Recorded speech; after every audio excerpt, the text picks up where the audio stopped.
ফাহসানতা সোহবাতাহু, আর সুন্দর আপনি তার কি ছিলেন, সঙ্গী ছিলেন, আপনি সাহচর্য পেয়েছেন। সুম্মা ফারাক্তা ওয়াহু আনকা রাদিন, তারপরে আপনি তার থেকে পৃথক হয়েছেন, মানে নবী দুনিয়া ছেড়ে চলে গেছেন। সেই সময় নবী সাল্লাল্লাহু আপনার উপর সন্তুষ্ট ছিল, অসন্তুষ্ট হয়ে যাননি তিনি। সুম্মা সাহেদ আবু বকর, তারপরে আপনি সাহচর্য পেয়েছেন আবু বকরের। ফাহসানতা সোহবত, তার সাহচর্য আপনি খুব সুন্দরভাবে কাটিয়েছেন। সুম্মা ফারাক্তা, তারপরে তার থেকে আপনি পৃথক হয়েছেন, মানে তিনি দুনিয়া থেকে বিদায় নিয়েছেন। ওহু আনকার, তিনিও আপনার উপর সন্তুষ্ট, রসুলও সন্তুষ্ট, আবু বকরও সন্তুষ্ট, আপনার সিনিয়র। সুম্মা সাহেবতা সোহবাত, তারপরে অন্যান্য সাহাবীদের আপনি সাহচর্য পেয়েছেন।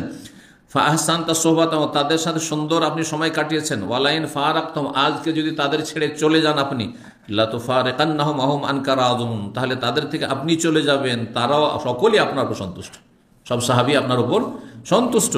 কালা আম্মা মা যাকারতা মিন সোহবাতি রাসূলিল্লাহ, তখন ওমর রাদিয়াল্লাহু কথা বলতে পারছেন, তাহলে এখন আহত অবস্থায় কথা বলতে পারছেন। তিনি বললেন, তুমি যে বললে, উল্লেখ করলে রাসূলুল্লাহ সাল্লাল্লাহু আলাইহি ওয়াসাল্লামের সাহচর্যের কথা এবং তার সন্তুষ্টির কথা, ফাইন্না যালিকা মান্নুন, এটি আল্লাহর অনুগ্রহ, আল্লাহর ইহসান।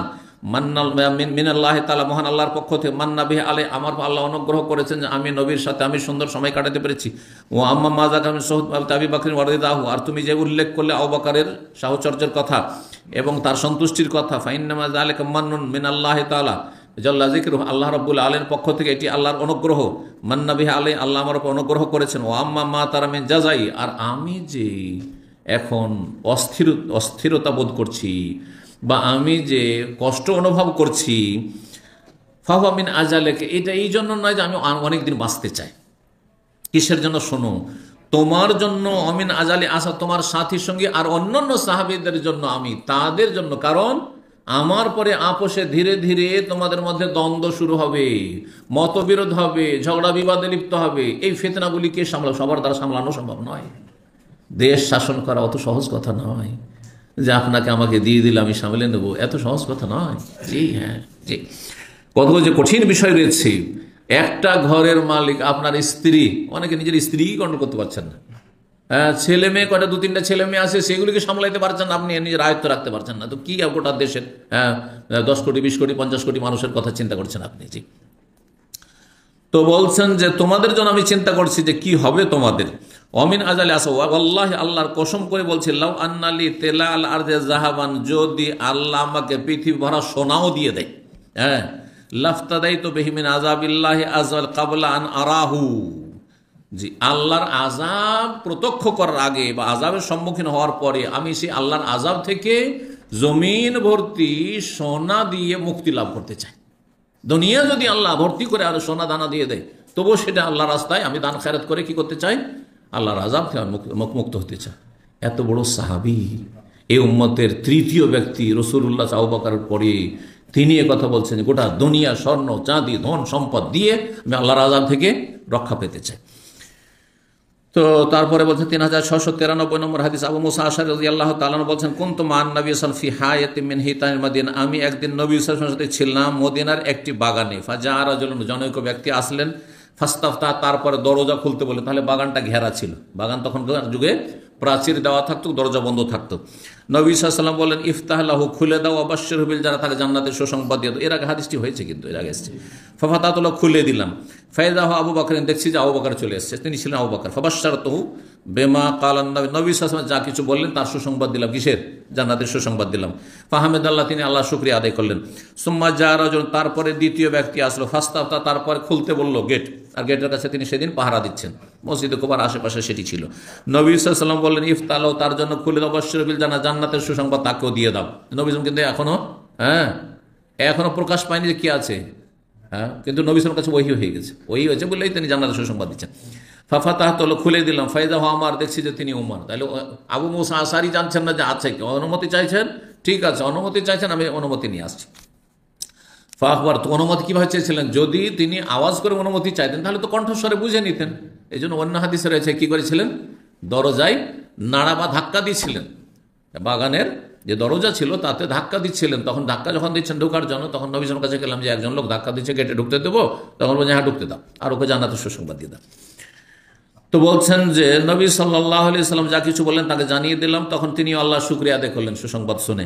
সুম্মাস্তাফতাহ রাজুলুন, তারপরে আরেক ব্যক্তি এসে দরজা খুলতে বলল, আগে এসেবেন।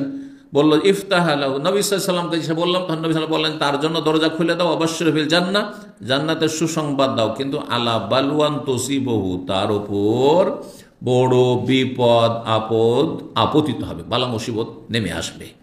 তিনি কে ছিলেন? ওসমান, যে সে শাহাদাতের সময় তার সাথে জুলম অত্যাচার করেছিল আর তার যারা চরমপন্থী জঙ্গিরা বাগিরা। ফায়দা উসমান, দেখছেন উসমান আসলেন, ফাখবার তবে মা কালা রাসূলুল্লাহ, রাসূল যা কিছু বলেন সে সম্পর্কে তাকে জানিয়ে দিলাম, আর বললাম আপনাকে জান্নাতের সুসংবাদ দিচ্ছেন, কিন্তু আপনার ওপর ইন্তেকালের পূর্ব সময়ে কি আসবে? বালা মুসিবত নেমে আসবে। ফাহমেদা, আল্লাহর শুকরিয়া তো আদায় করলেন সুসংবাদ জান্নাতের শুনে, কিন্তু তার সাথে বলেন আল্লাহুল মুস্তান, আল্লাহর কাছে সাহায্য কামনা করছি, আল্লাহুল মুস্তান, আল্লাহর কাছেই সাহায্য কামনা করছি, আল্লাহ সাহায্যকারী।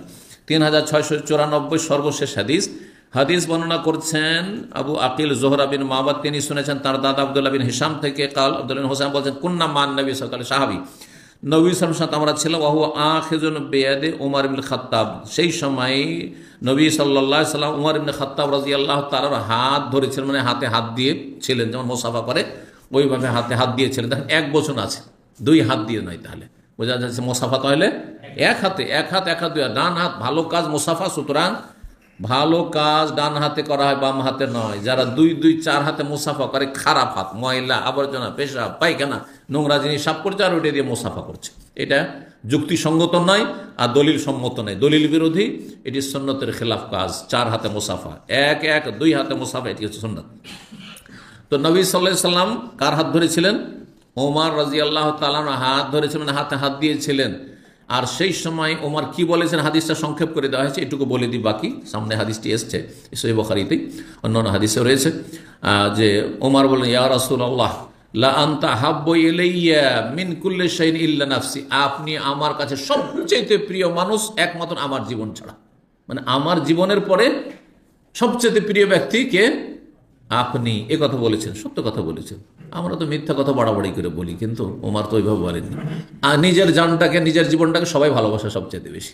বিপদের সময় বোঝা যাবে যে আপনি আগে জান বাঁচাবেন, তারপরে চিন্তা করে স্ত্রী ছেলেমেয়ের কথা চিন্তা করবেন, ঠিক না? জি। তো আমার ছাড়া পৃথিবীর সমস্ত কিছুর চাইতে, সবার চাইতে বেশি আপনি প্রিয়। তখন রাসূল কি বলেছিলেন?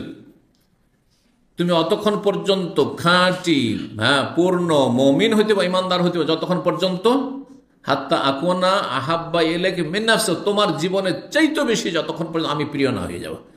তখন ইমানটা নবায়ন করলেন, আরো শক্তিশালী করলেন। আর তারপর ইয়া রাসূলুল্লাহ, আপনি আল্লাহ আনতা আহাব্বু ইলাইয়া হাত্তা মিন নাফসি, আমার জীবনের চাইতে বেশি আপনি প্রিয় আমার কাছে। তখন রাসূলুল্লাহ কি বলেছিলেন? আল আনা ইয়া ওমর, হে ওমর, এখন তোমার ঈমান কমপ্লিট হয়েছে, এখন তোমার ঈমান পাকাপোক্তা পরিপূর্ণ।